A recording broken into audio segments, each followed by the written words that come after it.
Hello, my friends, and welcome back to Dare Me to Prosper. My name is Avery. I am your host, and this is episode 17. And today we're diving into what I think is an incredibly fascinating topic of destiny and soul contracts versus choice and free will. So this is definitely a more woo-woo, spiritual, in-depth topic that may not align with everyone, but if you are spiritually curious or you have questions in this area, we're really going to dig into some of these questions that I think a lot of us wonder about. You know, it's some of those questions that I think just linger naturally on people's minds, kind of like, why do bad things happen to good people and things like that, right? I feel like everybody has wondered that or had that question at some point or another in their life. And so we're going to talk about that today.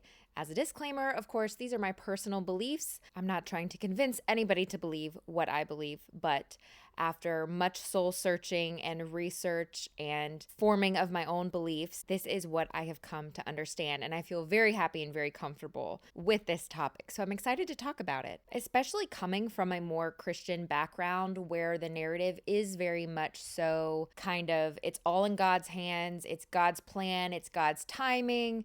And it's very much kind of this understanding that you are just floating along and expected to kind of take whatever comes at you. It's very much a shift. I think when you shift over to the understanding that you do actually have a lot of input and free will in your life and that not everything is something that's just happening to you that you have no control over, it really, I think, just helps you look at your life in a completely different way. It completely shifts your perspective on what life is and how it works. And that changes how you live your life. So this is a very important topic because all the time we hear about destiny, right? Or we hear about God's plan for our lives or God's timing. And I think on a day-to-day level, we're also aware of the fact that we have free will, right? That we're making our own choices.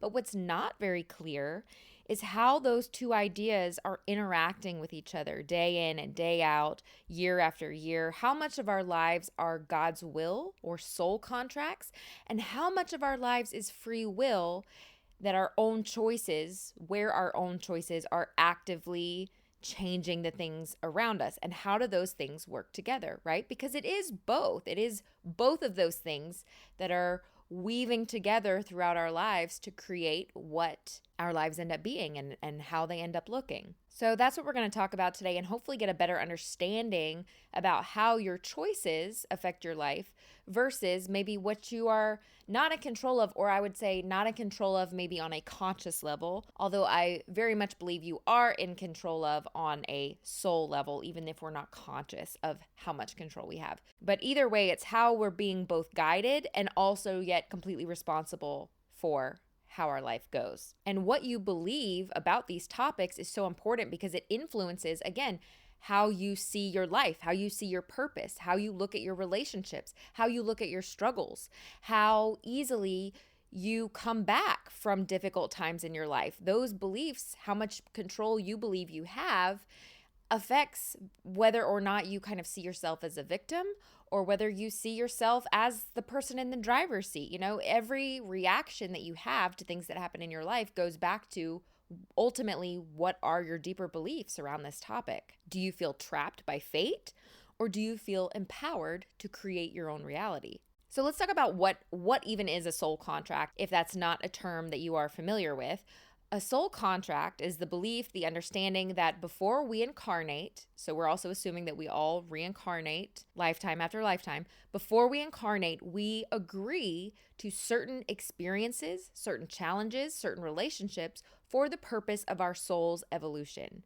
So your soul's contract is a set of intentional experiences that you willingly are entering into for the purpose of learning certain lessons. Now, as humans, we think contract and we think absolute, like there's no getting out of it. In this sense, when I say soul contract, it's more like a plan, Like, yes, we call it a soul contract because this is what we're contracting to, like, it's kind of like a birth plan. If you've ever had a baby or been pregnant or are married to someone who has been pregnant, a lot of mothers will create a birth plan for how you want your birth to go, knowing ultimately that birth is very unpredictable.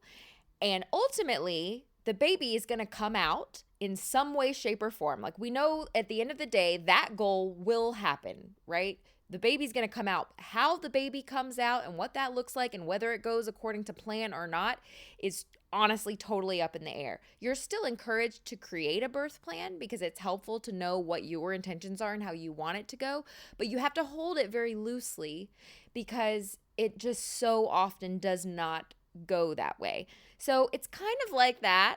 Maybe hopefully a little bit more stays on track than that, but it's kind of like that where you set a plan, your soul sets intentions, it sets a goal, it sets a plan, knowing that when we get here, it's incredibly difficult. It is incredibly hard. We're doing our best, but it is not uncommon at all for a soul to deviate from its original plan or kind of get off track. And it doesn't mean that that soul is failing or doing something wrong, just that we ended up getting a little bit off track. We got sidetracked or we forgot what our purpose was. We just made different choices than we thought we would make. And that's okay because no matter what, we're learning lessons and our soul is evolving in some way, shape, or form. But our soul did make a plan before we came in with the intentions of this is what I feel I really needed or wanted to learn. This is what my soul wanted or needed the most. And this feels like the best way to learn those lessons. So here's the plan that I'm laying out. And normally, most of those things, I don't have statistics on this, obviously, but my spiritual understanding is that many of these things, the bigger, more impactful things often do stay on track, right? Like you do end up meeting this person. Obviously, you are born to the parents that you chose. But there's also things that are maybe easier to get off track. Like maybe this relationship didn't go how you thought it would go because you have two people whose souls agreed to come together. But then when you got here, both of those souls didn't necessarily feel the way they thought they would feel, or they didn't grow the way they thought they would grow. And so things play out differently than your souls thought they would. And that's okay. Your soul makes a plan knowing this, knowing that everything doesn't always go to plan. And a lot of times giving you options like, hey, if this happens, then, this is the pathway we'll go down. Or if this happens, this is the pathway we'll go down. And you have flexibility within your soul contract. And things like murder and suicide, for example, are often almost always, 99.9% of the time, not contracted. Those are most often always souls that have chosen to deviate, to go awry, that really struggled with their emotions that they were facing in the moment and made bad choices. And some of these more difficult things in life, this is where people really get hung up because anytime you've gone through something really traumatic, whether it's a family member or whether it's you, oftentimes people really struggle with this belief because they think there is no way in hell my soul would choose to allow this thing to happen. And in reality is maybe your soul didn't plan for that to happen. First of all, maybe that was a deviation and that wasn't planned, because if it's something awful like a murder or something, often that is not planned. That was a deviation. But there's other experiences that may be difficult that maybe your soul did plan. And it's so hard to think that. It's so hard to think that your soul would allow something so painful or difficult to happen. But in reality, your soul is not looking at it from a human perspective where this life is the end all be all. Your soul is looking at your life like this is just a play. This is just one play that you're in. You are an actor always. That you are always coming in and out of these plays and learning things and growing and evolving. This is just one of those times. And so your soul is looking at it like, well, this time we might go through this thing that's really hard and really difficult because we're going to learn from it. Or this other soul is going to learn from it because we help each other. We're all connected and we make our soul contracts with other souls, with other people. so that we can help each other learn. Because most of these contracts are, or most of these experiences, almost always, are done through relationships and how we interact with other people. So every soul contract is going to involve other people on some level, right? Your relationships are always going to be a big part of your soul contract, whether it's the parents or the family you were born into, or whether it's a spouse or a child, or could be anybody, right? Your soul contracts are always going to involve other people and your relationship with them. Also, generally, your soul contract tends to have sort of a theme to it, right? Like you could probably look over your life and say, this has been the general theme of my life, or maybe a few different themes. Many people have like a theme that sticks out throughout their life, like, oh, this has always really been a struggle for me. My relationships with my family have always been really difficult, or my health has always been that one thing that I really struggle with. And it might be more than one thing very easily, but generally, you could easily point out a theme. So think of a soul contract almost like choosing a college major in that sense. Like you pick a general path, but you still get to choose your electives and how you approach the experience. Like that's where the free will comes in.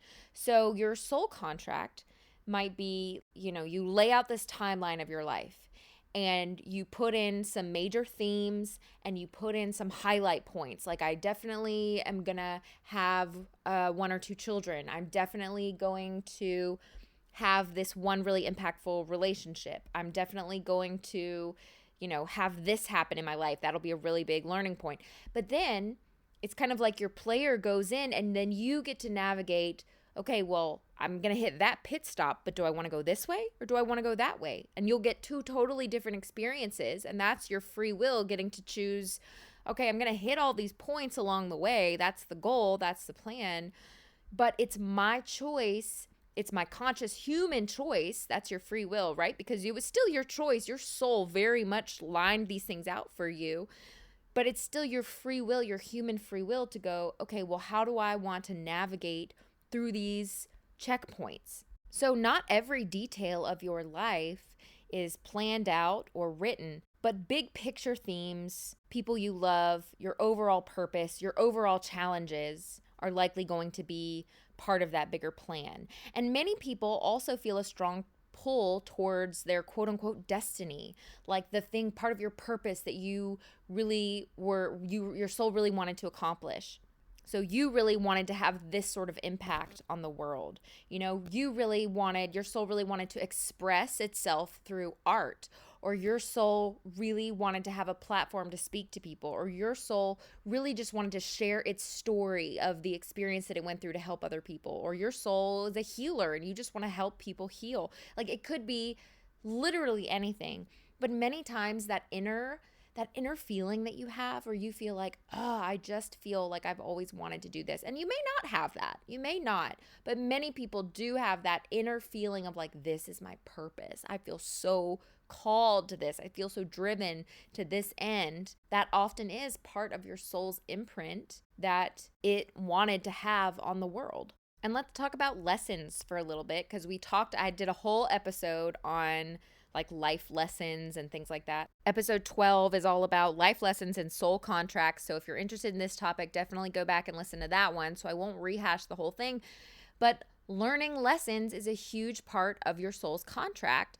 And you often cannot move on to kind of the next step of your life, the next level of your life, until you have learned the lessons that your soul set out for you. So, it's like your soul set up kind of like these levels, these checkpoints, but you might get hung up on a certain checkpoint, and that's part of your soul path. And maybe you kind of got stuck in one spot and it took you longer than your soul anticipated, or maybe you get stuck there for the rest of your life and you never kind of end up moving through a certain checkpoint. And so the next time you reincarnate, your soul goes, okay, well, let's approach that from a different perspective, because we clearly got really hung up on that. That was a really difficult lesson. We didn't do that the way that we thought we might. So let's try it from a different angle next time. And it often goes back again to those themes. Like think about the themes that pop up in your life, especially the difficult themes, the things that you struggle with. Is it finances? Is it your career? Is it your health? Is it your relationships? Like what are the themes that you really struggle with? Those are often very closely tied to your life lessons, where you are supposed to be learning something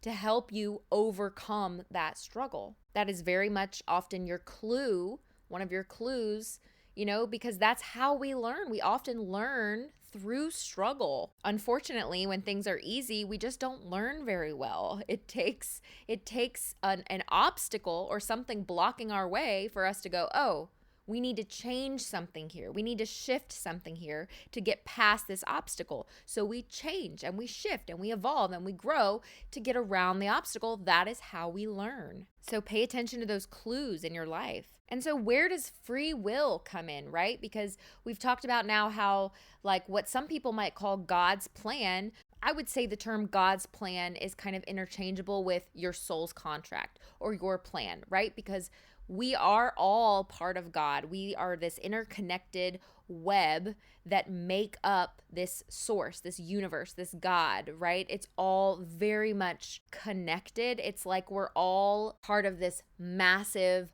beautiful, wonderful puzzle, and we are most whole when we understand how connected we are and how much of an impact we have together. And that's a whole nother topic, but I'm getting sidetracked now. So let's talk about free will. Like what are some examples of what that would look like within your kind of laid out plan, right? Because ultimately, the free will is almost stronger than the plan, right? Because you can deviate, because you can toss the whole thing out the window and be like, you know what? I'm not doing any of that. Now, most of us don't want to do that. Our soul's plan is so ingrained in us that we end up feeling called towards those checkpoints. We end up feeling called towards those things. And because that is what our soul is guiding us towards. The whole time, your soul, your guides, your higher self is in the background going, come this way, don't forget who you are, remember who you are, remember why you're here.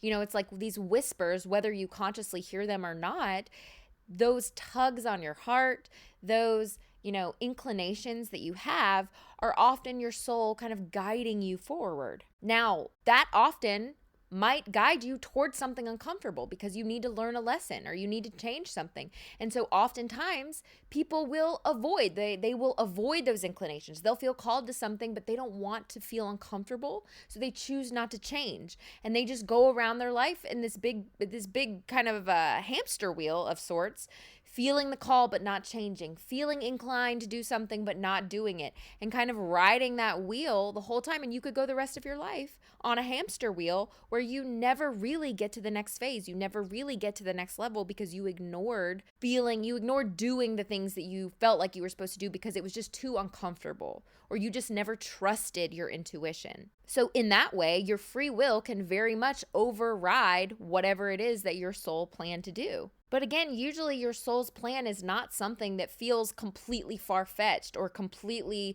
out of left field. It will very much be aligned with things that you naturally do want for your life. But it's almost like a choose your own adventure book. If you ever read, like if you used to read like the Goosebumps books when you were little, I feel so old when I say that. Or even like there's Netflix shows now where it's like you can choose the ending. Bear Grylls has a show I know my kids love where it's like, choose, is he going to eat the bug or is he going to swim across the river, whatever it is. And you can choose an option and see what happens. Your life is kind of like that too. Either way, here's the checkpoint. Do you want to go this way or do you want to go that way? You could change the timing. You can change the approach. You can change the perspective that you have. A lot of times our free will is directly tied to, am I going to do this the easy way or the hard way? Am I going to learn the lessons and kind of make this easier on myself, or am I going to swim, against the current the whole way there? That is up to you. And a lot of times it can be, you can completely choose the way you want to go about something. Like say your soul really set out in this lifetime to be a healer. Well, maybe you get to decide, do you want to be a doctor? Do you want to be a spiritual guide? Do you want to heal people through art, words, or energy work? There's so many ways to be a healer. But at the end of the day, that goal that your soul set out to accomplish is still being accomplished. And you get to decide what feels the most aligned in order to get that goal accomplished, if that makes sense. The how is flexible. The soul is guiding you towards the what, but your free will determines the how of what you want that to look like. Another question that may pop up is, can you change your soul contract? And again, this is my personal belief, but first of all, I kind of feel like you almost don't need to necessarily change a soul contract because, again, you have free will. So whether you're consciously or unconsciously choosing a path or not, you are not guaranteed. You're never guaranteed. You could miss every single checkpoint on your soul's contract and just completely wreck the whole plan. And I shouldn't say wreck because it's not a failure. Again, your soul is not disappointed because you're always learning and growing. We take our lives obviously so seriously because we are so grounded in our current lifetime with the current people around us, and it feels so real. And here, because it is real, but our soul views it from a much higher, much more detached perspective where this is just one lifetime where you're learning certain lessons. Is it serious? Yeah, it is, but not as serious as our human makes it. And that's not to say that I don't value life or that I don't take my life or other people's lives seriously at all. It's just that our soul is not like we are as humans. It's not so attached to this current lifetime, and it's not so attached to the exact soul contract. It knows that no matter what, the soul is evolving and learning, and whatever you come out of this current lifetime with, whatever lessons you learned, whatever happened, you will now use that. Your soul changed. It evolved through whatever happened. It learned something. And so you will take that into your next life to say, okay, what lessons did we learn here? All right, that's gonna affect what we do next because we see what happened in this lifetime. All right, knowing that, what do we want to do next time? So do you have the power to rewrite what you agreed to? I believe you do. Again, I am someone that is constantly talking to my higher self, to my guides, knowing that I can make choices. And sometimes I'm asking for guidance, and sometimes I'm specifically saying, you know what? I decide I don't want that anymore. I don't want to do this anymore. If this was written, I'm unwrite it. Like, I very much go into meditations or to prayers with that sort of mindset. So yes, I don't know word for word or exactly what is on my soul contract because it's still unfolding, and I don't have all of that information right now. I do have some of it. I don't have all of it. I probably could tap into a lot more of it if I were seeking that out in like a meditative setting or really wanted to get that information word for word. But I do believe you have every bit of power in order to talk to your higher self, to your soul, and rewrite something if you are under the belief that there is something on your soul contract that you do not want, or you want to shift, or you want to change. Yes, I do believe you have the ability to do that. Again, contracts, we think of contracts as very binding. Your soul's contract is more fluid, not fixed. Now, that being said, I don't think you can get out of everything that's hard or lessons that you need to learn, because at the end of the day, your soul, your higher self, knows better than your human self. And we all have lessons or karma that we need to work through, that we need to learn. And I don't think you're going to get out of that. I don't think you're going to get out of, well, I don't want to learn this lesson with this person. You might be able to get out of learning it that way, but I do think ultimately you'll end up having to learn it another way. It's kind of like if your soul deviates from a lesson that it was meant to learn, guess what? Next time, you're going to end up in another lifetime trying to learn that same lesson in a different way. So I don't think you're going to escape things that you need to learn that are hard or difficult. It's more so you might be able to change how that happens or what that looks like or the timing of that. There might be an easier or a different way to learn the lesson you're struggling to learn. So ultimately, it's kind of like some things are non-negotiable. What is non-negotiable, or what is negotiable, is the way that it happens. And there's always an easy way to learn something and a hard way to learn something. So, for example, if you keep attracting toxic relationships into your life, like you keep dating these toxic people that just wreck you, or you just get into these same sort of cycles over and over again, the lesson, and again, I talk a lot about this in the life lesson and soul contract episode, but the lesson might be that you wanted to learn self-worth and your soul really wanted to learn self-worth, but maybe you're feeling the nudge, or you have all these opportunities to learn self-worth every time you enter into one of these relationships, but instead you really get caught up. You don't like feeling vulnerable, or you don't like, feeling whatever, and you kind of avoid doing the work. You avoid stepping into your own power. You avoid walking away from these relationships because you've put so much of your own worth into another person, and you feel so attached in an unhealthy way. You're not doing the work. You're not taking the steps to recognize your own worth, or walking away from things that don't serve you. So you keep getting faced, you're on this hamster wheel, you keep getting faced with the same thing over and over again. Once you take the steps to step into your own power, recognize your self-worth, do things that ultimately serve what is best for you, even if it's hard, and you show the universe, I've learned this lesson, it's like, the gate gets opened and it's like, congrats, you've moved on. You've moved on to level 4 or whatever. So in terms of how we look at our lives, like, is this God's will, as some people would say, or, is this part of my soul contract versus do I have choice here? Can I control this? It really comes down to, yes, you always get to control what it looks like. What is your mindset? What perspective are you taking on in this situation? You are always in control of that. At any point, you can shift your perspective in how you're viewing something, how you're choosing to react to things. It could be that you've been placed in a situation that you didn't have as much choice in, consciously anyway, but you do get to decide what it feels like to you, what every experience is allowed, how every experience is allowed to impact you, how you go about it, how you think about it, how you feel about it, how you interact with people. That is always up to you. And every one of those little choices puts you on its own little path. The free will is the actions that you take along the way. So this is a very human example, but maybe your soul did plan for you to be filthy rich. But if you never took the steps that you felt called towards, that you felt guided to take because maybe you were too lazy, or just maybe it felt too hard, or maybe you got scared, or you got imposter syndrome. If you never take those steps, then you don't get there because you weren't willing to do the work or learn the lessons to climb the ladder to the checkpoint you needed to reach.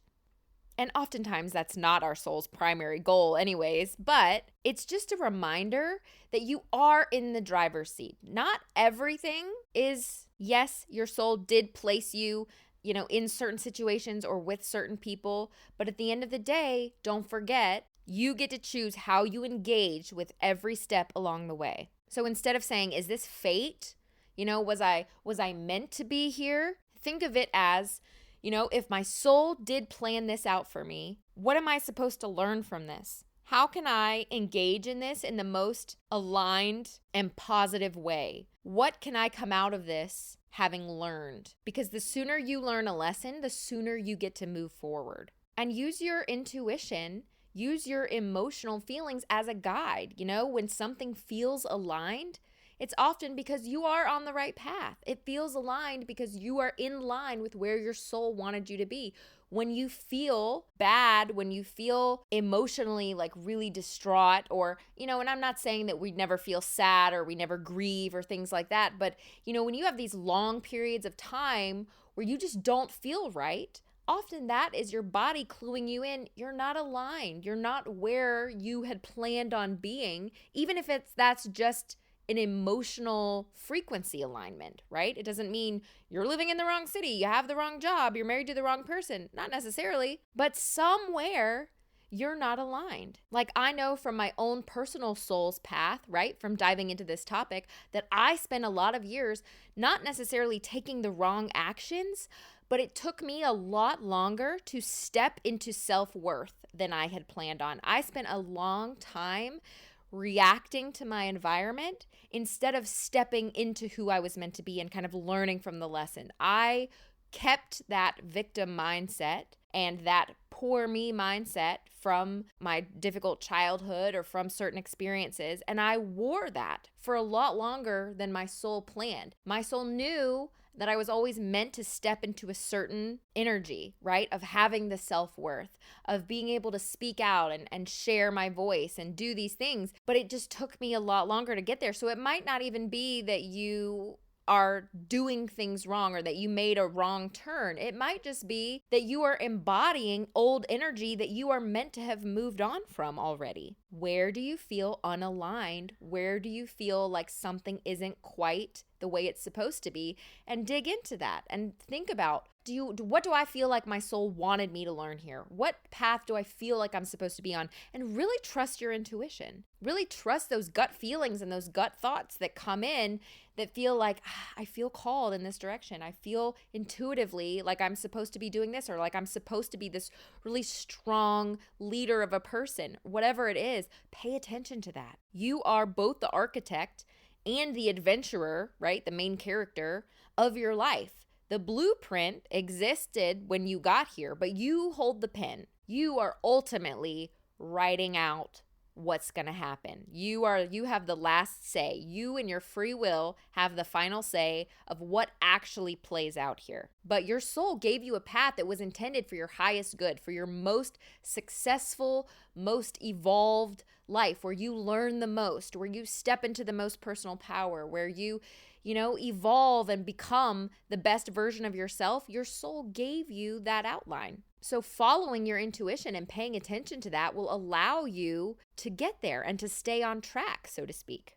What I want you to walk away from this episode with is just taking a moment to kind of consider and to think, where in my life do I feel unaligned versus aligned? Where do I feel called to take steps, to take action? Am I avoiding certain lessons? Am I avoiding difficult or intimidating tasks because they feel uncomfortable, but really I know that I can't do what I need to do unless I take these tasks? Am I avoiding stepping into my own self-worth? Am I avoiding taking the tasks to build my own business? Am I avoiding healing a relationship with a certain person? Am I avoiding disconnecting from a person that I need to disconnect with? What would it look like to fully step into your power and do the things that you know you feel called to do and make choices from an aligned place rather than making choices from fear? What you don't want is to be stuck on a hamster wheel, because this does happen and people do get stuck and they spend the whole rest of their lives never getting past a certain threshold because they didn't want to do something that felt uncomfortable. They didn't want to take the steps that were necessary to move to the next step. That's what you don't want. So take stock of your life and where you are and what you feel intuitively that you're supposed to be doing, and pay attention to that. Don't get stuck just doing the same day in and day out on this mundane hamster wheel because you didn't take the time to consider or to make the difficult moves. So that is it for today's episode. I hope that it was really helpful. I absolutely love this topic. I cannot wait to dive into more topics such as this one. I want to thank you guys so much for listening. If you have enjoyed the podcast, please leave a review. I cannot stress enough how important that is. I beg of you. I'm just kidding. I'm not begging. I'm asking very kindly. Please leave a review. I love you so much. Thank you for being here. If you want to contact me or you have any questions or suggestions, you can always email me at daremetoprosper@gmail.com. And until then, I will see you guys on the next episode of Dare Me to Prosper.